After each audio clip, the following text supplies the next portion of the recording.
Good morning, welcome back. It's Sunday, September 6th, and I hope you had a chance to go through the practice questions for databases. I hope you found them interesting and fun, and in fact databases is fun, so let's go ahead and begin. So in part 2, we're going to create the database. So let me go ahead and start Microsoft Access.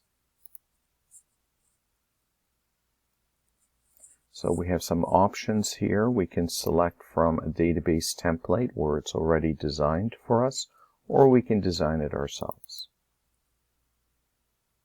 Now here we see the name of the database. Okay, if we click the Browse button here, there is a Create button, but before we do that, let's give the database a more meaningful name.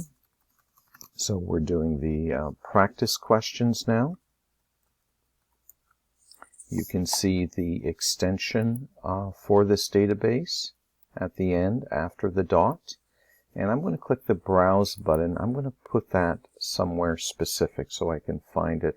So it looks like it's going to create it in the Documents folder. Let's go ahead and create it in the Desktop folder, or Desktop, in a folder. And we'll just call it Practice Questions so we can find it later.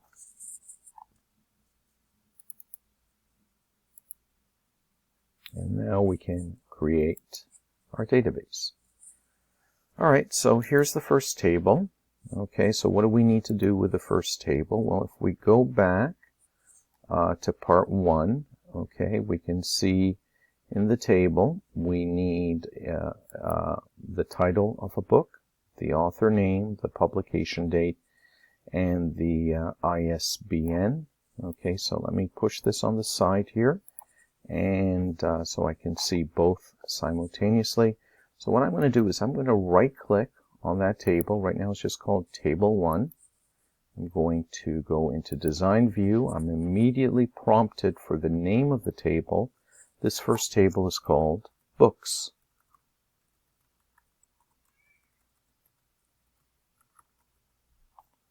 Click OK. And we're now ready to design it. So we see a little key there. That's going to be our primary key. We can change it at any time just by right-clicking on another key, on another field and selecting primary key. So we're going to change this and make this the ISBN. ISBN, that is the primary key, and it is already set. Just in case it's not, you can right click and select primary key. The data type for this field, let me go ahead and expand it. The data type for this field is just text, so we'll select short text. And you can see here we have some other properties here, text properties. How many letters can it be? Text letters 255, but we'll accept the default. Let's continue. So we need the author,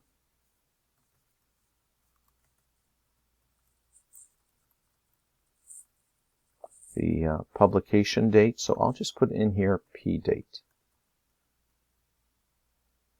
And I think that's about it. Oh, and of course we need the title of the book. Now let's take a look at what type of data is being stored in here. So the primary key is ISBN, and we're making that a text field. Author, text field. Publication date, we can change that. Let's go ahead and select date and time. And of course, title is date as well. So I think that's about all we need to do with the books table for now. Okay, we can fine-tune the general properties of the table, but it looks good for now. So let's go ahead, close, and save our table, and we see it in the object browser of the right-hand side, on the left-hand side. Let's go ahead and create a new table. I'm going to go ahead and click on the Create menu, and we are going to create it in Design View. So click Table Design. And this is going to be the authors table. So again, let's take a look at the fields in there. So the primary key is going to be just some author ID. So let's type in there author ID. And since this is the primary key, I think I misspelled author, we're going to right-click on the little gray box right beside it and select primary key. Okay, we have the total number of books, so T books, okay, the total number of books published by that author. We need his first name, I'm just going to put in there FN, and his last name, LN, and I believe that's all we need here. So first name, last name, total number of books, and author ID. And you can see here that we have set the primary key. And again, all the fields that you see in there are text fields. So I think we can go ahead and close this table now. So we'll close it, and we'll save it as the author's book. So we click OK, and we now have books and authors, and we are now ready to relate these two tables. Let's return here to Database Tools, and under Tools we have an option here for creating relationships. Okay, these are our two tables. You see all the tables in your database. So just double click on authors and double click on books, and here we're going to establish the relationship. So you need to ask yourself, if you want to successfully link these two tables, does one book have many authors, or does one author have many books? Now yes, a book can have multiple authors, but most of the time it is the author that is associated with multiple books. So I'm just going to move it like this, just to remind myself of the importance of the authors table. Okay, the authors is what I need to think about right now. Now, how am I going to relate these two tables together? I see there's an author ID up here, and there is an author author field inside books. And what I'm going to do is just simply grab and hold and just drag it over author to author. Now, for this to work, they have to be the same type of data, okay? Same data type. This has to be text, and this has to be text. Otherwise, it will not work. So it's the same information. The information we have here in books actually comes from the authors table. So we drag and drop author to author.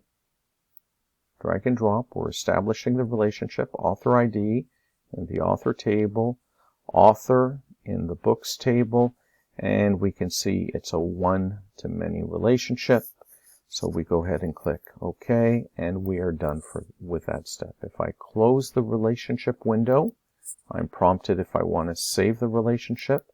I enter yes, and if you want, you can submit that for part 1. That is actually the database design as well. I recommended in part 1 that you submit the design on a piece of paper. Okay, so indicate to me the tables, the fields, the primary keys, all the names of everything. But if you want, you can just give me this here as your database design. As long as you're able to draw this on a piece of paper during the exam, you should be fine.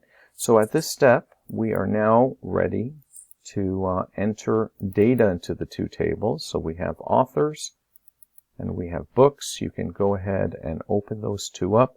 Now, where's the data coming from? Well, if we look at the question, we see it's coming from the bestseller list from Amazon Books. So let's look at that up. So Amazon best sellers books, and we should have a list here of the top sellers from Amazon. Okay, so I'm just going to pick the first book I see here, number 1. Okay, you can right click and open up 4 books, but I'm just going to look at one of them. We need to enter data for 4 books. So what information has to be entered in the books table? We need the author, the publication date, and the title. So we can see here there is an author. It's this Dov here, Mr. Dov Pecky. You can see the title, and the publication date is here somewhere. Maybe this is the publication date. Or if we scroll down, we'll find more information about this book here. Now, the last piece of information you need to enter is the primary key. Okay, so to enter the primary key, you get it right from here under product details. This uniquely identifies the book.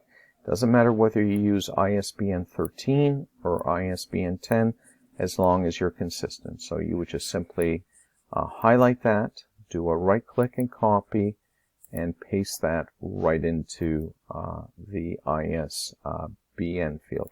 For authors, let's take a look.